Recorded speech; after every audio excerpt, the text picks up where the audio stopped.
Hello everyone, welcome to R S corner.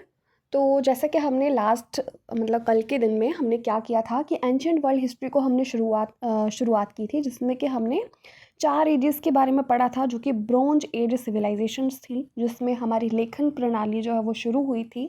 और उस लेखन प्रणाली को हमने कहीं ना कहीं डेसिफर कर लिया है, या डेसिफर नहीं किया है, लेकिन वो लेखन प्रणाली एक लिपि जो है जिसमें शुरू हो गई थी। लेकिन उससे पहले भी एक हमारी वर्ल्ड हिस्ट्री रही है, जिसको हम प्री वर्ल्ड हिस्ट्री बोल सकते हैं, जिसमें लेखन प्रणाली जो है वो शुरू नहीं हुई थी। उसके बारे में जानना भी उतना ही ज़रूरी है। तो आज की वीडियो में हम उससे पिछला भाग कर रहे हैं। ओके। तो फादर ऑफ वर्ल्ड हिस्ट्री की अगर हम बात करें तो हेरोडोटस को कहा जाता है। उन्होंने किताब लिखी थी हिस्टोरिका। ठीक है। तो अब बात करते हैं वर्ल्ड हिस्ट्री कैसे स्टार्ट हुई। तो ऐसा माना जाता है कि जो हमारी पृथ्वी है, इसका जन्म आज से लगभग 400 करोड़ वर्ष पहले जो है वो हो चुका है। ओके। अगर हम बात करें ह्यूमन की एग्जिस्टेंस कब से शुरू हुई यहाँ पर, तो उसको लेकर के अभी तक मतभेद है। कुछ लोग कहते हैं कि 26 लाख साल पहले जो है हमारे धरती पर मनुष्य का जन्म हो चुका था, जबकि कुछ अभी तक हिस्टोरियंस कहते हैं कि 3 लाख वर्ष पहले ह्यूमन की उत्पत्ति हुई थी धरती के ऊपर। लेकिन एक बात जो उसमें जिसकी मान्यता जो वो सभी ने दी हुई है, वो ये है कि अफ्रीका में सबसे पहली बार जो है वो मानव का जन्म हुआ था। उस युग का नाम था प्लाइस्टोसीन युग। ओके। ये आइस एज थी, यानी कि एक ऐसा पीरियड था जब यहाँ पर हर जगह पर ग्लेशियर्स थे, बर्फ़ थी, और अभी ताज़ी ताज़ी बर्फ़ जो है वो हल्की फुल्की पिघलनी शुरू हुई थी। और जैसे ही वो पिघलनी शुरू हुई, तो उसके साथ में ही यहाँ पर कुछ कुछ वनस्पति उगी और साथ में जन्म हुआ मानव का। ओके।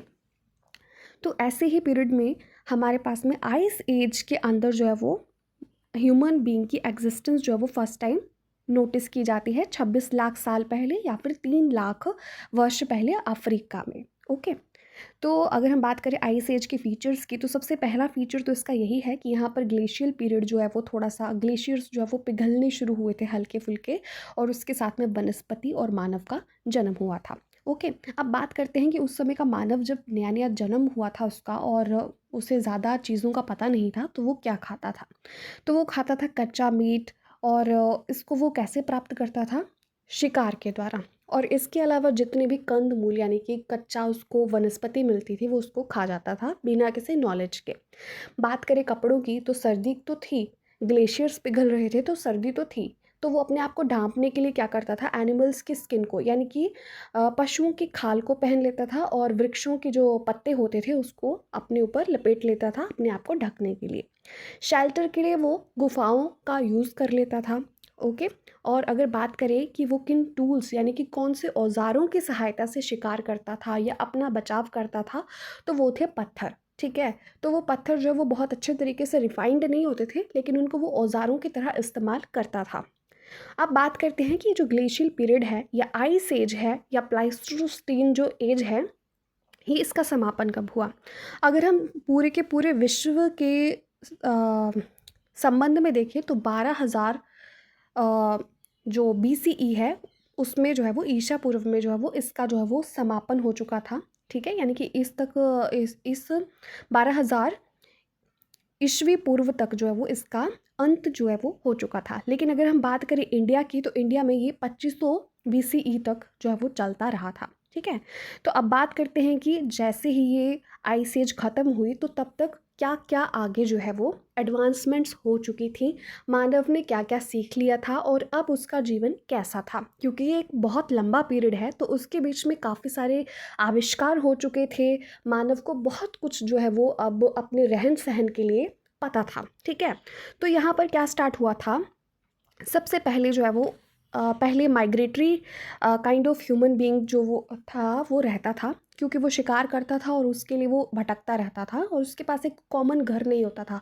जहाँ भी रुकता था वहीं पर विश्राम कर लेता था, गुफाओं के अंदर चला जाता था, और उसके पास कोई घर नहीं था। लेकिन अब जब इस आइस एज का अंत हुआ, तो उसके पास में हट्स की सुविधा थी, यानी कि उसने अब बनाना सीख लिया था। मिट्टी, पत्थर एक्सेट्रा की सहायता से उसने झोंपड़ियाँ बनानी शुरू कर दी थी। किसके नज़दीक, नदियों के समीप।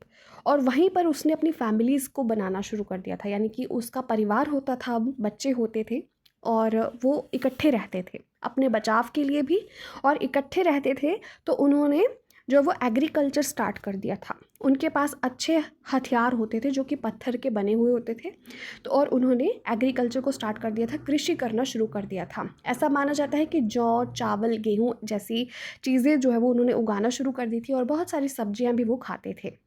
इसके अलावा व्हील का आविष्कार हो चुका था, पहिए का आविष्कार हो चुका था, और वो बर्तनों के रूप में मिट्टी के बर्तन जो है वो इस्तेमाल करते थे।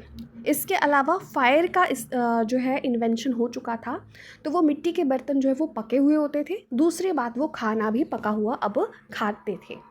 ओके, उसके बाद में चालकोलिथिक एज जो है वो शुरू हुई थी, ताम्र पाषाणिक संस्कृति, जिसमें उसने तांबे का इस्तेमाल करना शुरू कर दिया था, और पत्थरों के साथ और तांबों के साथ मिली जुली चीज़ें जो है वो बनाते थे।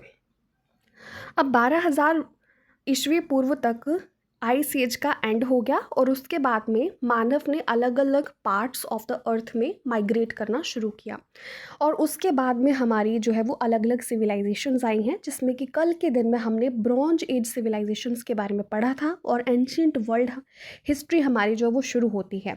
ये प्री हिस्ट्री थी, जिसके संबंध में हमारे पास में लिखित लिपि के रिकॉर्ड नहीं है। ये जो आज हमने पढ़ी ये प्री हिस्ट्री है, और जो कल की वीडियो थी वो फर्स्ट पार्ट थी हिस्ट्री का, जिसमें कि हमारे पास में लिखित रिकॉर्ड मिलते हैं, जिसमें हमने मेसोपोटामिया की सभ्यता के बारे में पढ़ा था। ठीक है, तो अब जैसे इतनी सारी इवॉल्वमेंट हो चुकी थी, तो अब मानव को अपने अंदर की इच्छाएं व्यक्त करने की एक इच्छा जागृत हुई, जिसके चलते उन्होंने क्या करना शुरू किया, लिपियों को जो है वो लाना शुरू किया। उसमें मेसोपोटामिया की सभ्यता 4000 ईसा पूर्व में जो आई थी, उसके जो रिकॉर्ड्स मिलते हैं लिखित लिपि के, वो 3400 BC के मिलते हैं। उन्होंने क्यूनीफॉर्म यानी कि कीलाकार लिपि का आविष्कार किया था।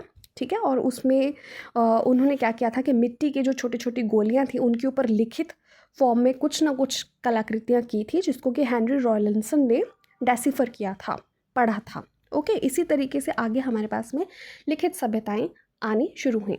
तो कल की वीडियो में हम पढ़ेंगे हमारे पास में हड़प्पन सिविलाइजेशन के बारे में और चाइनीज़ सिविलाइजेशन के बारे में। इससे पहले मेसोपोटामियन और इजिप्टियन सिविलाइजेशन के बारे में हम पिछले वीडियो में कवर कर चुके हैं, और ये जो है उसका पिछला पार्ट था। होप सो आपको समझ में आया होगा। Thank you so much for watching the video. Stay tuned, subscribe, bye bye.